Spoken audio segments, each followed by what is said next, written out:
My name's Eli Delaney, and I have the honor of meeting some pretty cool people. These are the entrepreneurs, the artists, the creatives, the game changers that are making a positive impact in the people that they meet. And I'm a firm believer that the people that you meet can get you anywhere you want to go. And this show is my way of sharing them with you. It's my way of also helping you meet cool people. All right, welcome back to the show, everybody. Eli Delaney here, and got a question for you. What if your service firm had a simple 3-step repeatable system to help you create a rock-solid go-to-market strategy that produced results in as little as 90 days? Pretty big claim there, huh?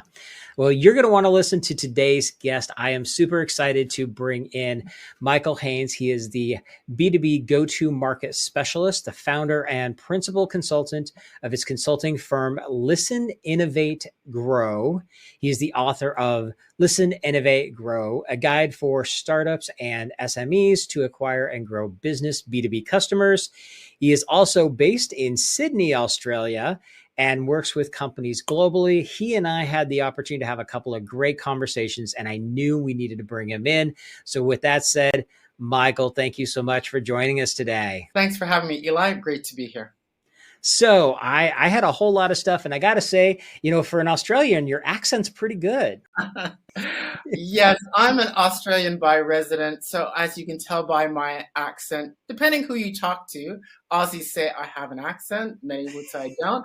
I'm born and bred from Toronto, Canada. I've been living here down under in beautiful Sydney, Australia for just over 24 years. So I'm an Aussie by resident, citizen of the world. What can I say? That is awesome. I love it. So let's kind of dive into what is a go-to-market strategy? Because that's one of the things I think a lot of people don't really quite understand what that language actually means. Let's start with that. Sure, Eli. So your go-to-market strategy is your full end-to-end plan about how you're going to take your firm and your solutions to market. It encompasses the full, it's a full plan in terms of how you identify the right market opportunities, making sure you know who are the buyers that you're going after, what are the right service offerings, as well as your plans for client acquisition, retention, and growth. So it's a full end-to-end, which will involve many facets of your company.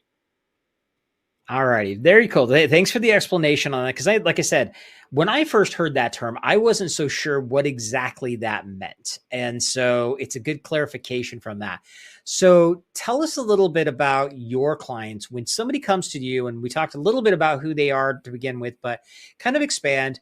When clients come to you, where are they? Like, what are they stuck with? And what is that pain point that you solve for them? Sure. Great question, Eli. So the clients that I deal with are specifically your small and medium B2B professional service firms. And I'm working specifically with the likes of accounting firms, technology firms, and law firms. Typically, it is the CEOs, the business owners that bring me in. And some of the questions or key challenges that they have are, Michael, I'm looking to take our firm into new markets, but I'm not sure how. Michael, we are looking to acquire certain kinds of clients, often key large corporate mid-market clients, but we're not having much success. A third challenge that often brings them to speaking with me is that, Michael, we spent lots on marketing and sales tactics, the likes of advertising, social media, lead gen, but we're not getting the results that we require. So those are some of the 3 core challenges that brings firms to come to want to be working with me to solve their challenges around client acquisition, retention, and overall growth. Very cool. And so this is kind of cool. How did you get into this? Like, where did you get into this piece of especially helping these particular clients? What was it that got you on this journey? Eli, great question. So prior to going on to my own and setting up my own firm, I was working in large corporate, in telecommunications firm as our head of customer research and analysis, and working with a large telecommunications company around their client acquisition, retention, and growth. Was in that role for quite a number of years, enjoyed my time, but really wanted to get back to working with small and medium businesses, which I've always felt to be my people. And noticing from working with small and medium professional service firms that many of them are very good at what they do, but in terms of being able to grow their firms are quite a bit of a challenge. So I really decided to take my skills and experience from big corporate and taking those to how I can help small and medium professional service firms, now very much accounting, technology, and law firms, about how they can thrive and succeed in the world of B2B. That is great. And one of the things I find, like, especially you look at like technology guys, they tend to embrace more marketing and stuff like that in general. So they're a little bit more savvy when it comes to the industry of getting their market, their market match, because they deal with technology and we're dealing with social media and things like that. But like you working with attorneys, lawyers don't really do a lot of that stuff most of the time. Do you find that they tend to be more scattered, more, a little bit more difficult to figure out how they can come in, or where do they come into the pot? So great question. I find with actually all three that I work with, accountants, technology specialists, lawyers, legal specialists, these folks all, I guess maybe it's a characteristic of being professional service providers, are very good and geniuses of working in the business, doing what they do. But in terms of how to go about, acquiring those clients, retaining and growing those clients, which is the essence of being able to build and grow a successful firm, is often where they often struggle and need some assistance and guidance. Because our professional service clients, irrespective of they're buying accounting services, legal services, technology services, they're very different in terms of how they buy and what they're looking for compared to other types of B2B service clients. So I'd love for you to expand on that a little bit more. Tell us more about what that means as far as what is it that's different with them? Because I would love to hear what that really looks like. Yes. So with professional service firm buyers, so, those seeking accounting services, technology services, legal services, these advisory services that they're seeking, the number one thing that our clients are looking for is expertise and depth of expertise. That is what they're very much seeking, that trust and confidence that you're going to be able to help them achieve their priorities and their objectives. As a result, how they buy will involve, yes, a lot of independent research to try to understand, how they can best solve their priorities and challenges. But a lot of it is also around with whom they can feel confident that they're going to get their priorities, challenges, and objectives met. So it's that depth of expertise that they're looking for, and the way they go about doing so is quite different compared to other types of B2B markets. All right, and you shared with me one of the company clients that you've been working with was a law firm, and I think it'd be really good to kind of share some of the struggles that they were having originally. Bellissimo, you were talking about them and where they were. What was it that they were stuck with, and how did you help them get their clarity that they needed? So when I started working with the Bellissimo Group, so they were looking to really reposition. They were originally very much a full-service firm, really looking to zero in on immigration cases and specific areas around admissibility and litigation cases large corporates have to deal with. So we're talking about getting into the world of very complex immigration cases for big corporates, but they didn't have a lot of visibility. And so an understanding how best to go about getting the positioning and in the marketplace to be able to acquire those clients. So I did a lot of work with them through what I call listening, getting them to do a lot of client audits to really understand what are some of the priorities and the requirements.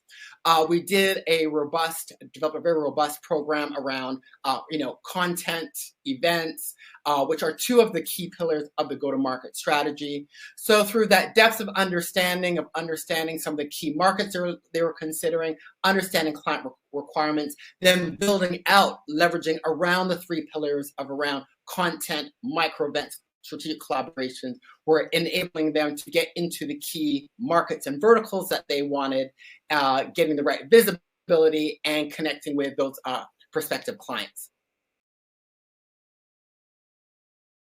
And I think you said a couple of really good things there that I think it's really important to talk about this and share why this is so important. You mentioned talking to their clients. Like, so many businesses don't talk to their clients enough to figure out what is it we're at? Why did you come to me to begin with? I think it's a pretty simple question. So many entrepreneurs skip that one. And I think that that's something to kind of really good to bring out in this conversation. Absolutely. The fundamental starting point in terms of being able to develop an effective go-to-market strategy for your firm is, Eli, you need to be doing what I call listening. And listening is about getting that in-depth understanding on 3 levels. So 3 types of listening. First is listening to you. So that's you, the leader of your firm, understanding your firm, knowing where it has its strengths, where it's looking to go, where are its core competencies. Second, you need to be listening to the market. You need to have an in-depth understanding of those industries, verticals, and geographic markets, both those you currently serve and those that you seek to serve. And then the third one that you've mentioned is listening to the customer, listening to the client. You really need to have an in-depth understanding around 3 core questions. Who makes the decision to buy? What are their key priorities and challenges? And the third one, how do they buy? How do they go about selecting their respective professional service providers that they're seeking? So it's that listening on those 3 levels that will give you, Eli, the clarity and focus to know what industries and markets to focus on, with who are the buyers, and often it's a committee, what are those key priorities and challenges, and how do they buy, which will really define a lot of the key activities with respect to those 3 core pillars of your go-to-market, how you will execute those. Very cool. I love that. And when you're talking about those three core pillars, you talk about content. Let's touch on content for a little bit. What kind of content are we talking about? Because everybody has their own version of that in today's influencer world. Kind of lay that out for us. What does that look like? Okay, sure, Eli, I'll definitely do so. But first, I'm going to take one step back. So the essence to establishing an effective go-to-market strategy is you must be listening, have that in-depth understanding on those 3 levels that I just spoke about. But in addition to that, we have to recognize that the number one thing that buyers of professional services are seeking for is that expertise, depth of expertise. Therefore, the whole foundation of everything you deliver must be grounded in what I call A.I.R, delivering advice, insights, and recommendations. That has to be the core foundation of how you operate. Now, there are 3 core pillars to your go-to-market strategy. Content is one of them.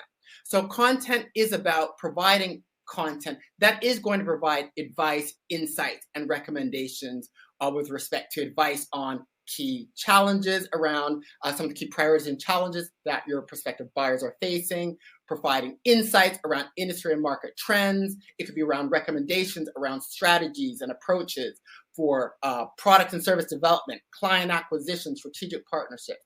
So you'll create content, which could be in a variety of ways. It could be articles, it could be videos, it could be blogs, it could be conducting Q&A sessions. So it's a variety of content.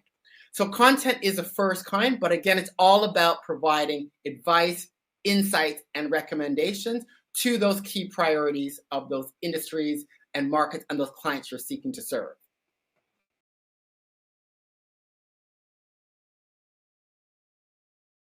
Very cool. Thank you so much for explaining that. And one of the things with that too, you did bring up your A.I.R. That's your A.I.R framework. That's kind of like the backbone of your business, isn't it? Yes. So it is. That is a foundation at all times, because it's the number one thing. Again, professional service clients are seeking is that depth of expertise. So we have to express, how do we track them? We bring them in. It is providing advice, insights, and recommendations around key priorities and challenges, around what's going on in their industries and their markets, what's happening with their clients, what are some of the strategies, approaches, best practices. That is what has to be the foundation, is delivering that A.I.R to your clients and prospects. content is being one of the first ways, Eli, in which you can do so, delivering it through various kinds of content. One thing I would like to add, though, Eli, is not just around content creation. The power is in content distribution. You need to be making this content, this A.I.R available where your clients and prospects go for information. And that will be a number of places, one of which is not your website. The website is not going to be the first place your clients will go. They will often be going to other external sources. So yes, you definitely want to be putting content out there and having it SEO optimized so people can find you on Google. But think about things where your buyers and prospects go for information, such as your industry and professional associations is a great place because that's often where they are going to gain advice, insights, to connect with other people. The likes of your online communities that pertain to your industries and the professions that you're operating. Business advisory groups, mastermind groups. So you like of your CEO advisory groups, your Vistages, your industry publications, podcasts as well, those industry podcasts. So these are the kinds of places where you want to be putting out your advice, insights, and recommendations. So your content pillar is two components, content creation and content distribution. And it's that distribution is where the power of how you get that visibility, that awareness, your expertise put out into the marketplace. Right. And I love you brought that up the way you did, because distribution is such a powerful thing. And a lot of times people they're just thinking, oh, I just need to put it on social media. But there's so many different things. Like you brought up a couple of great ones, like associations and masterminds and stuff like that. Sharing that knowledge and your A.I.R, as you call it, with these types of different media outlets, essentially, a lot of times they're the ones that people don't think about. And the sad thing is that those are sometimes the best places to get the best relationships and the best clients.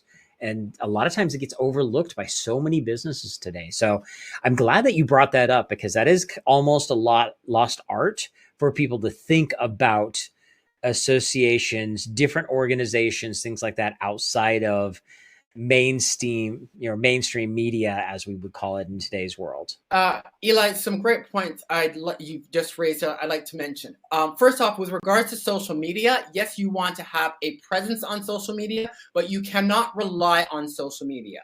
Social media, and yes, that includes LinkedIn, it's still a place that our prospective buyers and clients will go to, but it has dropped off immensely due to the fact that often there's so much noise on social media. Business our prospective clients are going to other places. They're talking to other people in order to get the advice, insights, recommendations, because they're very much looking for who can help them solve those problems. So it is so critical to understand what are those watering holes, what are those groups, who are those people that your clients, your prospects are turning to for advice, insights, and recommendations, and making your content, your expertise visible there, because that is where they're often going to first to really identify and assess and determine those preferred and potential shortlisted folks that could be their professional service provider. I love it. Thank you so much for expanding on that. Now, I want to talk a little bit about the second of your core pillars here is your micro events. Let's talk about that a little bit, because as somebody who puts on events, I'm always like, okay, what are we talking about micro events? What does that mean? What does that look like? Sure. So as part of your prospective clients and prospects, seeking that advice, insights, and recommendations, yes, they're going to be looking at various forms of content in those various places, but they're also looking for the opportunities as part of seeking content. They will be looking to attend what I call micro events. And micro events are events that are of short duration, say 2 hours or less. And this is where they can not only gain advice, insights, and recommendations, but they can interact with peers, interact with experts. They can ask questions and answers and get some of the perspectives and get some insights to what they're seeking to achieve. What are some examples of micro events? These can be the likes of roundtables, hosting panels. It can be Q&A sessions. It could be conducting a live stream with open Q&A and strategy brainstorming sessions. Mastermind sessions where you're bringing folks together and there's hot seats and people can present their challenges and get feedback from the group. Often online micro events can be extremely effective because it allows you the opportunity to bring many people together from across different regions and geographies, and it doesn't impede on the decision makers' time. Everyone is very busy, but when you can do online events, if there's value there, people will find time to be able to dial in to a roundtable, to a panel, to a mastermind session for 60 minutes, 90 minutes, where they can get some insights, they can get different perspectives, they can ask their questions. So micro events are extremely powerful and are a core pillar that works quite well with content as part of your go-to-market execution. I love that. I love that. And that's, for me, I think about those kind of things, but like you brought up the roundtable, that's such a powerful, not even overly complicated thing that somebody could be doing to be put into their business as another way to have great conversations. And I think that, from my standpoint, I'm always looking at how can I have great conversations with the right people, whether those are prospects that I'm hoping to bring into clients or clients that I want to take them to the next level, or which actually leads into your third pillar, which are strategic collaborations. Like who are my strategic partners? Bringing them into a roundtable kind of situation could become really powerful. So let's talk a little bit about strategic collaborations for just a minute. What does that look like in especially in like one of your clients? What does that look like in that world? So strategic collaborations, is very important and is a key component for go-to-market for us as professional service providers. So strategic collaborations are identifying those other people and or organizations that you can collaborate with to both acquire clients, to retain and grow your current clients. And so your collaborations can be involving a number of activities. It could be to collaborate with another firm to, let's say, host a roundtable, a panel session. It could be collaborating with another organization to cross-promote your events, to share content, cross-promote content. It could be potentially to collaborate to create a joint offering of a holistic solution. So it's about identifying different kinds of people within your ecosystem, within your industry, often that will share the same kind of client base, and how you can work with them in various ways around content, promoting events, cross referrals of different opportunities that you can help to add value to your clients and prospects. Very cool. Awesome. Love it. Love it. Love it. So give us another example of a client you've worked with that has come in and, their problem was like, whatever was going on is like, what is it that they're stuck with? And give us another example of somebody you've been able to turn around. So another example would be the Evolve Group, which was a market research consulting firm looking to expand, to have much more broader offerings. And so working with them to really making sure they understand, what are some of the opportunities to expand, and they're looking to expand globally as well. So we went through the process of, interviewing a number of their clients to really understand what are some of the client requirements, where the value is added, other elements that value is being sought after. We did some listening at a market level to looking at some of the potential geographic markets that they were looking to enter, US being one of them, to understand some of those market dynamics. And then we, again, developed a program around the three pillars around creating content creation, content distribution, various events that we're doing, as well as establishing some strategic collaboration in the United States, so that they were able to expand their offerings to go from just market research and consulting into insights technology consulting, and using those three pillars as a means to break into the US market and start acquiring some key clients that they're now continuing to be working with.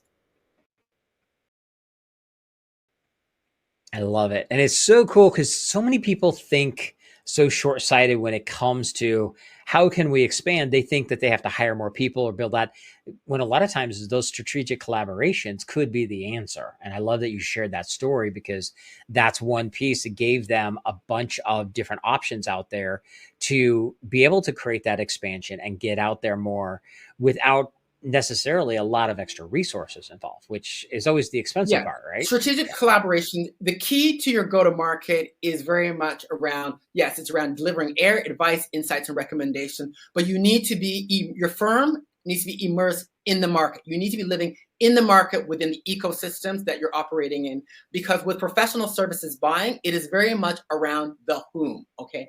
As you're looking, as your prospects are looking for advice, insights, and recommendations, they're looking for what people and or organizations, who are the right ones that they should be dealing with. So being associated, being immersed where your clients and prospects are operating with the other kinds of providers that they are also dealing with and regard highly for advice, insights, and recommendations. We have to be living and operating in the market, getting our content out there, having events, engaging and collaborating and working with both our clients and prospects, but those other members, influencers, other organizations that they seek and look to. We have to be really involved and immersed within them. So your key to go-to-market is very much around living in the market of those industries and verticals you're currently operating and those that you seek to serve, because it's very much around the who defines how our clients buy.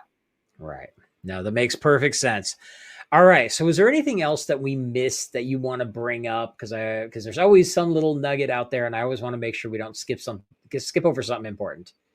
No, Eli, I would just go back to that. Your fundamental starting point is that listening, and listening in depth on those three levels, listening to you as a business leader, as your company, knowing its strengths and weaknesses, its core competencies, your goals, listening to the market and really understanding the industries, the markets of those you currently operate, those you seek to operate, and that listening at that client level, and really having an understanding around those buyers and understanding, who makes the decisions, what are their priorities, and how they buy. And you do need to have some listening mechanisms, approaches in order to gather those insights, because those insights at that buyer level are critical to developing a very robust, but also very effective and also cost-effective go-to-market execution plan.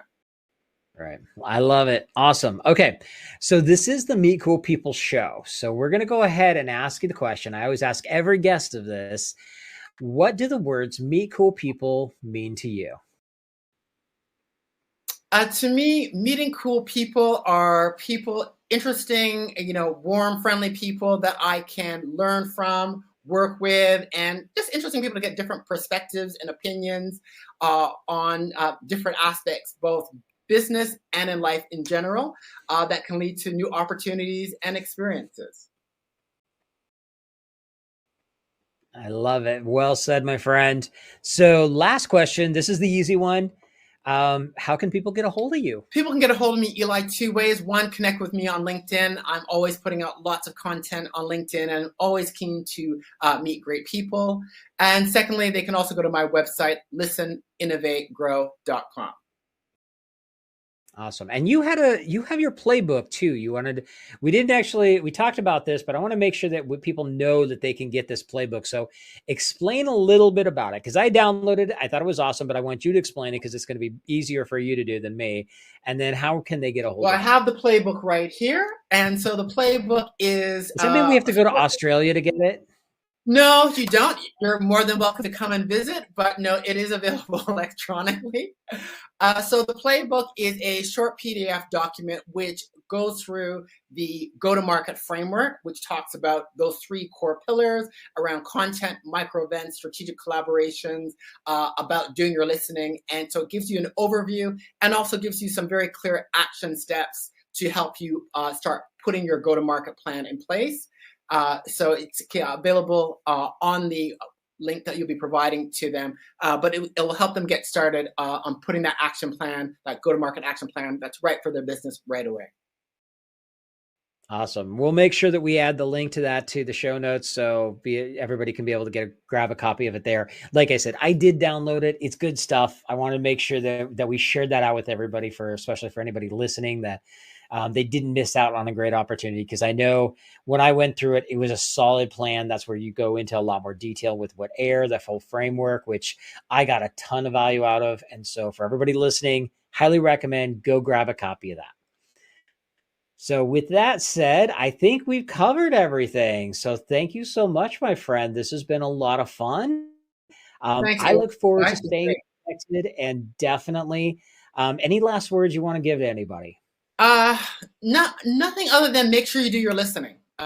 Get out, spend some time with those key clients, and have discussions. Doesn't take very long, but have those key discussions with some of those key clients and prospects. It will set you in the right direction and give you that clarity and specificity that you need to really put together the right go-to-market plan for your firm.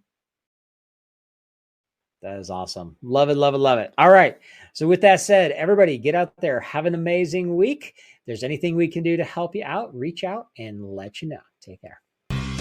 And that wraps up another Meet Cool People show. Now, if you like what you heard, be sure to give us a like, subscribe, or review so I can help introduce these amazing cool people to even more amazing cool people. And just remember, meeting cool people is just the beginning. You need to have a system in place to follow up with the amazing people that you meet. This is exactly what we do for our clients. If you'd like to see if my team and I can help you, go to followuprockstar.com and check out the case study video to see exactly how we're helping our clients turn casual connections into cash clients for life. Again, go to followuprockstar.com and we'll see how we can work together to turn you into a follow-up rockstar.